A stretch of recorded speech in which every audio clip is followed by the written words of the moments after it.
When I told my family I was pregnant, my sister accused me of attention-seeking, my parents called me too broken, and they all turned my boyfriend against me. He left. My baby was born into silence, until I ran into them at the grocery store with someone who, Part 1, the grocery store incident. When I saw them standing by the dairy aisle, it was like walking into a nightmare I thought I'd outgrown. My mom was holding a basket, my dad scrolling on his phone, and my sister, Emily, was laughing at something. She looked happy, free, like she hadn't ripped my life apart piece by piece. It had been almost a year since they last spoke to me. A year since the night everything collapsed, my boyfriend gone, my pregnancy tainted by their whispers, and the echo of their words still carved into my head. "You're too broken to be a mother." I almost turned around. I should have. But my son was in the cart, babbling and clutching his stuffed lion, and before I could stop myself, I pushed toward them. Emily saw me first. Her smile froze. My mom followed her gaze, then my dad. The air thickened instantly, that kind of silence that burns your throat. "Wow," Emily finally said, her voice sharp but pretending to be casual. "You actually kept it." She meant my baby, my son. My chest tightened and I could feel the tears threatening, but I forced a small, steady voice. "Yeah, his name's Noah," Emily scoffed. "Cute, you always did love playing the victim." I could see my mom tense up. My dad wouldn't even look at me. That's when he spoke. My hand instinctively tightened on the cart. The man beside me, the one who had been holding Noah's tiny jacket a moment ago, stepped forward slightly. His tone was calm but cutting. "You must be Emily," he said. They all turned toward him, confusion flickering. I looked at my sister then, watched her expression morph from smug confidence to pure, pale shock. Her lips parted, and for the first time in my life, Emily didn't have a comeback. Because the man standing next to me wasn't just anyone. He was someone she never expected to see with me, and he was smiling right at her. "Yeah," I said, meeting her stunned eyes. "Emily, this is someone you already know." Her face drained completely as Noah started to giggle, unaware of the storm he'd just witnessed.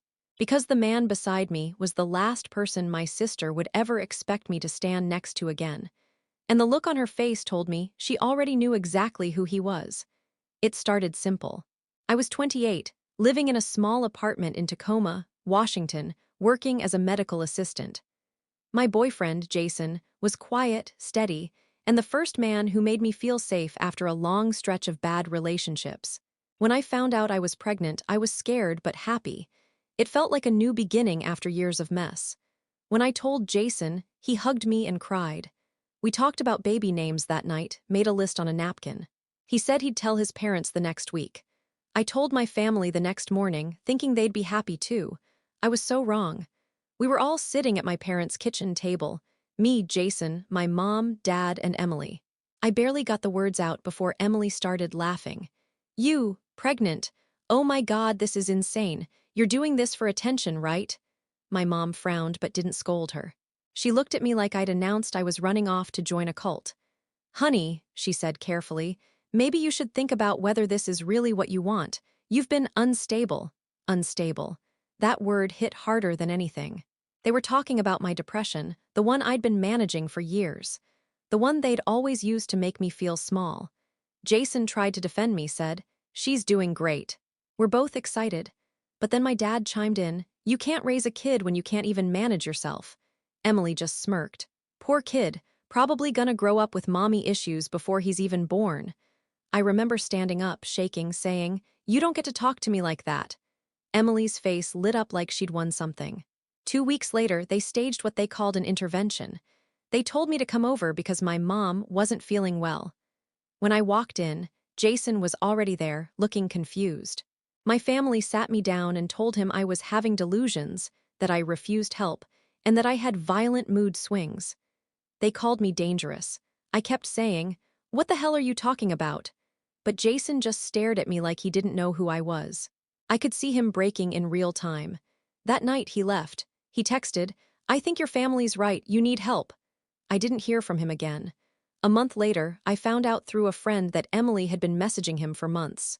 She'd been checking in, offering support, pretending to be the understanding one while feeding him half-truths about me. I blocked them all. I went through my pregnancy alone. No baby shower, no phone calls. Just me and the sound of my own heartbeat on the ultrasound monitor. When Noah was born, I sent a single photo to the family group chat. No one replied, not even Emily. For the first time, I stopped trying to fix it. I focused on my son. Until that day at the grocery store, when the man standing beside me smiled at Emily like he'd just found the missing piece of a puzzle she didn't want solved. And that's when everything started to unravel again. After that grocery store encounter, I couldn't stop thinking about Emily's face. The way her confidence drained out of her like someone had flipped a switch. For once, she didn't have control, and that alone was enough to keep me awake that night. The man beside me that day was Ryan. We'd met through work. He was one of the trauma nurses at the clinic I started working at after Noah was born. He knew about everything, my family, Jason, the rumors, all of it. He'd never judged me, just listened. But what Emily didn't know was that Ryan wasn't just my boyfriend. He was someone who had his own past with her, a connection she didn't think anyone would ever find out about. After that day, I started noticing things, first small, then impossible to ignore. The following week, I found a note tucked under my windshield wiper at the daycare parking lot. No signature, just, "You shouldn't drag good men down with you." Then a day later, my landlord called to tell me someone had been asking questions about my lease, pretending to be from a child welfare organization. I didn't have proof yet, but I didn't need it. This was Emily's pattern: push, prod, twist the knife where no one could see. When I told Ryan, he didn't seem surprised. He got this quiet, focused look in his eyes and said, "It's starting again." That's when he told me the part I didn't know. Before we ever met, Emily had dated him. Years ago. It didn't last long. He said she was charming but cold, and things fell apart fast. But she'd hated losing control of him. She'd told mutual friends he was obsessed, spread lies to ruin his reputation at work. When she saw him next to me at that grocery store, she realized two things at once. She'd lost Jason, and now I was with the man who once left her. It must have burned her alive inside. Still, part of me hoped maybe she'd just disappear. Go live her fake perfect life somewhere else. But that's not who Emily is. She doesn't stop until someone's in pieces. A few nights later, I was putting Noah to sleep when my phone buzzed. A text from an unknown number. "He doesn't know what you did, does he?" Then another. "You should tell him before I do." I froze. The implication wasn't random. She wanted Ryan to think I had some big, dark secret. I tried to call her, but she didn't answer. Instead, I got a message from my mom the next morning. "Emily's worried about you. She says you're acting erratic again. Please don't drag another man into your issues." That's when it hit me. She was setting the same trap all over again. She'd already destroyed one relationship that way. I wasn't about to let her do it twice. So I started collecting everything: texts, emails, screenshots, every message she sent. I didn't tell Ryan yet. Not until I was sure, because something about this time felt different. This wasn't just her being cruel. It was planned. And when I finally pieced together what she was doing and why, it made the first betrayal look like child's play. 2 weeks later, I got the proof I needed, and it hit me like a truck. I was at work finishing up chart notes when Ryan came to find me. His face was pale, tight, like he'd just seen a ghost. He said, "We need to talk. Now." My stomach dropped. We walked out to the parking lot, and he handed me his phone. There was an email open from Child Protective Services. The subject line read, "Concerning report possible neglect." Someone had reported me. Claimed I left my baby unattended, that I was mentally unstable and living with an abusive man. The name listed as the anonymous teepster, a concerned family member. I could have laughed if I wasn't shaking so hard. Emily. It had to be, but what made my blood run cold was that she'd included pictures, photos of my apartment, my car, even Noah's daycare. Pictures I hadn't posted anywhere. Someone had been following me. Ryan clenched his jaw, furious. "I'll handle this," he said, but I could tell he was rattled too. It wasn't just harassment anymore. She was trying to take my child. I called the caseworker immediately. She sounded polite but wary, like she'd already formed an opinion. "We'll be making a home visit this week," she said. When she showed up 3 days later, everything went smoothly. Noah was healthy, the apartment spotless, and she told me the report seemed exaggerated. Still, she had to file it officially. That night, I couldn't sleep. I sat on the couch watching Noah breathe in his crib, thinking about how far Emily was willing to go. Then around midnight, Ryan came and sat next to me. He hesitated for a long time before saying, "There's something else." He showed me another message, this time from an old friend of his. It was a screenshot of a social media post Emily had made under a fake account. It claimed Ryan had a history of inappropriate behavior with patients at the hospital. She tagged his workplace, used fake screenshots, fake comments. It was coordinated. She was trying to destroy both of us. I didn't even realize I was crying until Ryan pulled me close. I whispered, "Why is she doing this?" He hesitated before saying, "Because she can't stand not being the one in control." That was when I decided I wasn't running anymore. The next morning, I went through my laptop and backed up every shred of evidence I had. I started documenting dates, times, every text, every post. I made a folder labeled Emily Proof. Then, something happened that changed everything. While scrolling through the metadata on one of the photos she sent CPS, I found something buried in the file details. The image had been taken weeks earlier from an iPhone. But the GPS tag didn't match her house. It was Jason's, my ex, the one who'd left me after her lies. And that's when the real horror hit me. Emily wasn't just obsessed with ruining me. She was working with him. When I saw Jason's name in that file data, I felt my whole body go cold. He'd been there, near my apartment, near Noah's daycare. The timestamp was from a Tuesday morning, the same day I'd thought I saw a gray SUV parked down the street, watching. That wasn't paranoia, it was him. Once I knew they were working together, everything started clicking into place. Emily didn't just want to humiliate me, she wanted to erase me. And Jason, with all his resentment and guilt, was her perfect weapon. I didn't confront them right away. I'd learned my lesson. Emily fed on reactions. She wanted me to explode so she could twist it into proof that I was unstable again. So instead, I went quiet. Strategic.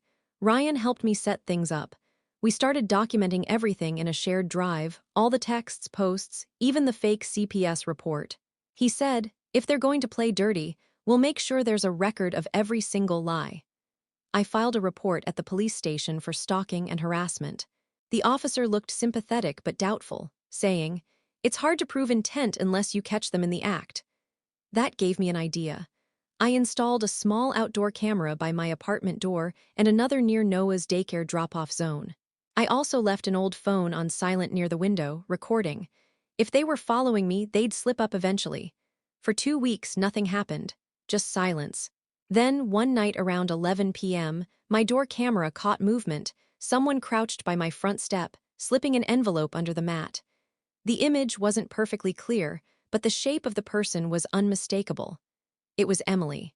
Inside the envelope was a printed email thread, fake, but convincing, supposedly between Ryan and a female coworker, talking about covering up medical errors. She was trying to get him fired now. I could almost admire how detailed her lies were. Almost. Ryan wanted to confront her right away, but I told him no. "We're not giving her another show," I said. "We're going to let her hang herself." So we started baiting her. Ryan and I stopped posting publicly, stopped responding to messages. Instead, I used a fake Facebook profile under a new name and joined one of the same mom groups Emily frequented. She was there under her real account, always posting photos of her perfect life, fake smiles, and inspirational quotes about toxic people. Classic Emily. Then, one night, she posted something that made my heart race. "It's sad watching people self-destruct, especially when you tried to help them." The comments were full of sympathy. She even hinted that I was spiraling again. I replied from my fake profile, pretending to be some random woman who'd heard things about me. I acted curious, said, "I think I know who you're talking about. Didn't her boyfriend work at St. Luke's Hospital?" Emily took the bait instantly. She messaged me privately. Within an hour, she was sending me screenshots, stories, and voice notes about her poor unstable sister. All lies, all dripping with that smug, pitying tone. But here's the thing. In one of the voice notes, she slipped. She mentioned Jason by name. "Jason said she's getting desperate. He thinks she's gonna do something stupid soon." She said it like they'd been talking regularly, like this was ongoing. That was my proof, a direct admission they were communicating and conspiring. But before I could decide what to do next, Ryan got a message that changed everything. It was from Jason. And he wasn't threatening, he was apologizing. Jason's message came in late, Around 1:30 a.m., I was half asleep when Ryan shook me awake and said, "You need to see this." The text was long. I could tell Jason had been drinking from the tone, messy but raw, a kind of guilt that felt too desperate to be fake. "I didn't know what she was really doing, okay? She told me you were getting worse, that you wanted to hurt yourself and the baby. She showed me fake screenshots. I thought I was protecting you. I swear, I never meant to report you." He went on to say Emily had told him CPS needed extra details, so he helped by taking photos of my building and daycare to verify addresses. She'd told him it was all part of a welfare check. But the next part made my hands go cold. "She told me you cheated on me while you were pregnant. She said the baby probably wasn't mine." That was the lie that broke everything back then. I could almost hear her voice saying it, calm, sympathetic, manipulative. She knew exactly what kind of poison to use. But Jason's message didn't stop there. "She came to see me a few months ago. Said you were living with some guy, Ryan, and that he was dangerous. I didn't believe her at first, but then she showed me proof. She said you were planning to move away with Noah and cut everyone off. She told me Noah was mine and you were keeping him from me." My chest tightened.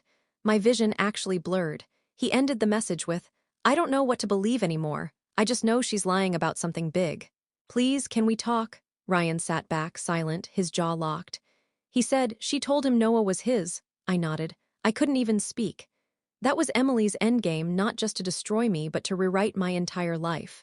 To make me the unstable liar while she positioned herself as the concerned sister, saving poor Jason from his crazy ex. But the craziest part came next. Jason didn't just send a text. He sent a photo. A picture of a letter Emily had given him, handwritten, addressed to my family. It was supposed to look like it came from me. It said I was ashamed, that I was leaving town, that Noah deserves a better life than I can give. She forged my handwriting perfectly, down to the loops on my G's and the way I cross my T's. She'd been planning to fake my disappearance. I just sat there staring at that letter, realizing how close she'd come to pulling it off. If CPS had believed her, if Jason had stayed silent, she could have made it look like I'd run off, unstable mother, abandoned child, perfect story. Ryan whispered, "She was going to make you disappear without laying a finger on you." That's when the fear flipped into something else. Something sharp. I wasn't scared anymore, I was furious. Jason wanted to meet to talk face to face. Ryan didn't like it, said it was risky, but I needed answers. I needed him to see the truth himself, to know how far she'd gone, so I agreed. One meeting, public place, neutral ground. I picked a coffee shop in downtown Tacoma, but what happened there wasn't the apology I expected. It was the moment I learned why Emily had done all this, and the real reason made my stomach turn. Jason was already there when I walked into the coffee shop. He looked awful, thinner, dark circles under his eyes, hair messy like he hadn't slept in days. When he saw me, he stood up fast, nervous.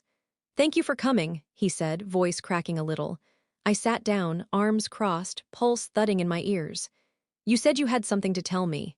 "Say it," he glanced around before leaning forward. "You were right, it was Emily, but you don't understand what she was doing." I stayed silent, watching him struggle. He ran a hand through his hair. "She didn't just want to hurt you. She wanted Noah." For a second, I thought I'd misheard him. "What?" He nodded. "She told me she couldn't have kids, said her doctor told her last year that her chances were basically zero. She broke down crying one night and said watching you pregnant made her hate herself. Then she started saying weird stuff, that maybe you weren't fit to raise a child, that maybe she'd be a better mother to him." He swallowed hard. "She told me if we could prove you were unstable, she could step in. She said she'd take care of the baby while you got help." I felt the blood drain from my face. He went on, his voice getting quieter. "She wanted me to testify that you were unfit. She said it was temporary, that you'd thank her later. She even promised we'd raise him right. Together." "Together," I repeated. Jason looked down at the table. "Yeah. She said we could make it work, that she'd always loved me, that you'd stolen me from her." I just stared at him. I couldn't even breathe for a second. That was it. The real reason. Not just jealousy, not just control, it was obsession. She wanted my life. My baby, my boyfriend. She'd been quietly trying to replace me.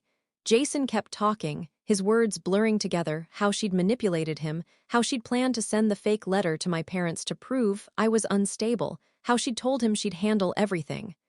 When he finally stopped, I said, "You helped her." He looked up, eyes glassy. I didn't know how far she'd go. I wanted to scream, to hit him, to make him understand what he'd done, but instead I stood up. "You helped her try to take my son. Don't ever contact me again." He tried to follow me out, but Ryan was waiting in the car outside. When he saw Jason, he got out immediately, stepping between us. Jason backed off. As we drove away, I couldn't stop shaking. I told Ryan everything, every word. He just kept one hand on the wheel, jaw tight. "Then she's not just dangerous," he said. "She's delusional." He was right. Emily wasn't acting out of anger anymore. She'd crossed into something else, something dark, almost ritualistic. She didn't just hate me. She wanted to be me. When I got home, there was a package on my doorstep. No return address. Inside was a soft pink baby blanket, one I'd never seen before. On the tag in black marker were the words, "He'll be happier with me." That's when I knew this wouldn't end until I ended it myself. I didn't cry when I read that note on the baby blanket. I didn't panic either. Something in me just locked into place. That blanket was her final warning, and she didn't realize she'd just handed me the weapon I needed. Ryan and I spent the next 48 hours preparing. We made copies of everything: texts, emails, CPS files, the fake letter, screenshots from her burner accounts, even a photo of that pink blanket with her handwriting on it. I put it all in a folder labeled Emily Whittaker, Harassment Evidence. Then we called my lawyer. She was calm but fierce. "You have enough for a restraining order," she said, "and potentially criminal charges if she's falsified government reports." We filed everything. Within a week, there was a formal investigation into the CPS tip, and they traced the email submission back to Emily's home IP address. That was the first domino. The next fell when Ryan's hospital HR department received the same folder from us before Emily's fake posts could gain traction. Once they saw her pattern of stalking and defamation, they sent her a cease and desist letter through legal counsel. But I wasn't done. I wanted her exposed, not just stopped. Jason agreed to help, maybe out of guilt, maybe fear, but he turned over his phone voluntarily. It had dozens of texts from Emily, including one where she literally wrote, "Once she's gone, you'll see how much better life is without her drama." That one line was enough to rip the mask off everything she'd built. When the police brought her in for questioning, she denied it all at first. Then they showed her the metadata, the forged letter, the CPS submission logs. Her face, according to the detective, went blank, like she'd already started rewriting the story in her head again.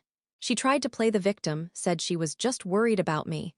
But the evidence was too clean, too specific. The restraining order was granted immediately. She's not allowed within 500 feet of me, Noah, or Ryan. CPS formally closed the case with an apology, and the detective said if she contacts me again, it moves straight to criminal harassment charges. But the revenge part? That came quietly. A few weeks later, I uploaded a short post on Facebook, public. Simple, I wrote. "For anyone who's heard lies about me or my family, here's the truth." Then I attached a zip file, redacted for safety but full of receipts. Screenshots, photos, emails. Nothing illegal, just pure truth. Within hours, her image as the perfect sister crumbled. Her church friends unfriended her. Her job, a preschool coordinator, ironically put her on leave pending investigation. And the few relatives who'd sided with her called me to apologize.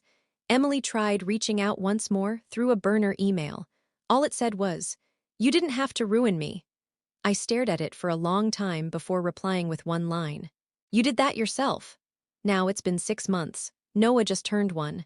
Ryan and I moved to a new apartment across town. It's quiet here, no strange cars, no whispers.